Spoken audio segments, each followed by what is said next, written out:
असंभव कुछ नहीं होता दोस्त, ये परिकल्पनाएं हैं खाली।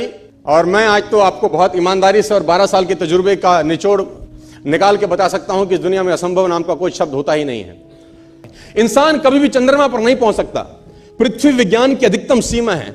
डॉक्टर ली दी फॉरेस्ट मशहूर वैज्ञानिक हुए, बहुत बड़े साइंटिस्ट हुए। एक स्टेटमेंट इन्होंने पास किया 1955 के अंदर, 1955 ही पास द स्टेटमेंट कि इंसान कभी भी चंद्रमा पर नहीं पहुंच पाएगा। It is impossible for a human being to cross Indian globe, earth globe, और पृथ्वी विज्ञान की अधिकतम सीमा है। लेकिन किसी बहरे ने इस बात सुना नहीं और पहुंच गया एक आदमी अपना बस्ता उठा के, जिसका नाम था इन 1969।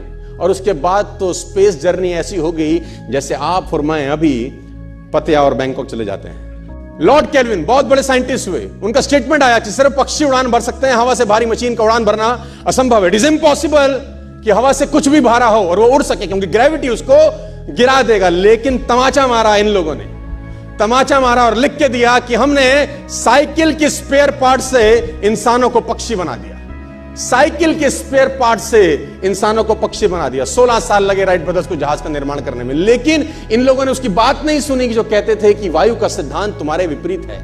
यह बात भंवरे को कही जाती थी कि भंवरा वायु के सिद्धांत के कारण कभी जीवन मोड़ नहीं सकता, क्योंकि उसके पंख उसके शरीर से हल्के रहते हैं। लेकिन भंवरा साला किसी स्कूल में गया नहीं आज तक। माई doctor told me I will never walk again. मेरे डॉक्टर ने मुझे कहा कि तुम कभी चल नहीं सकोगी। My doctor told me you will never walk again. My mother told me I would, and I believed my mother rather than doctor. Wilma Rudolph एक ऐसी एथलीट हुई जिनको पोलियो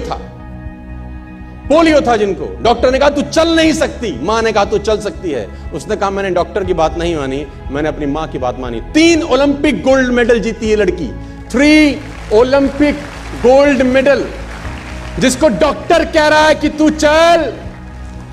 लेकिन मां क्या बोलती है? मैं आपको उदाहरण देना चाहूंगा sir.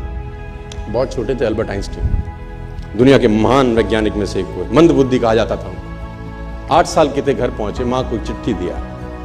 When he was 8 years old, came to his home, given letter to his mother.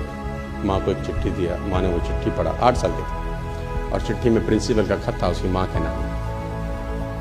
Principal ने ये लिख के भेजा कि आपका बच्चा विलक्षण प्रतिभा का धनी है, ग्रेट पावर है इसके अंदर, क्योंकि बहुत बड़े साइंटिस्ट बने, बड़े हो गए। मंद बुद्धि बचपन में समझा जाता था।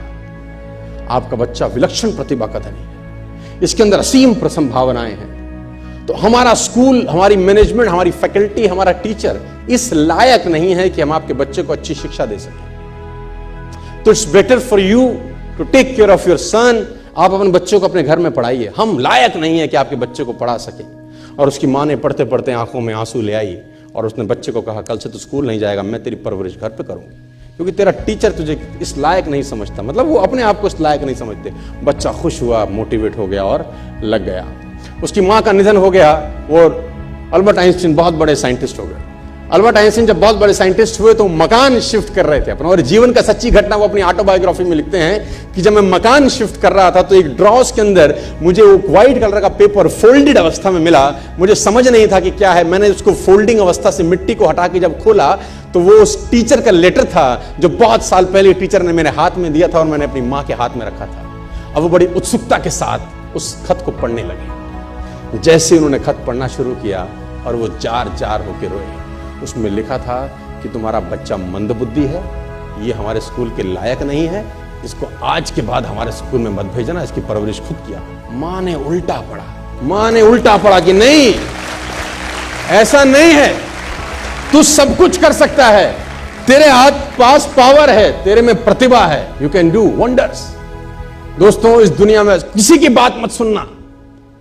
नेवर एवर बिलीव एनीबॉडी कि जो तुमको बोले कि तू नहीं कर सकता, कान पे मारना, बोला साले तू नहीं कर सकता, हम करेंगे।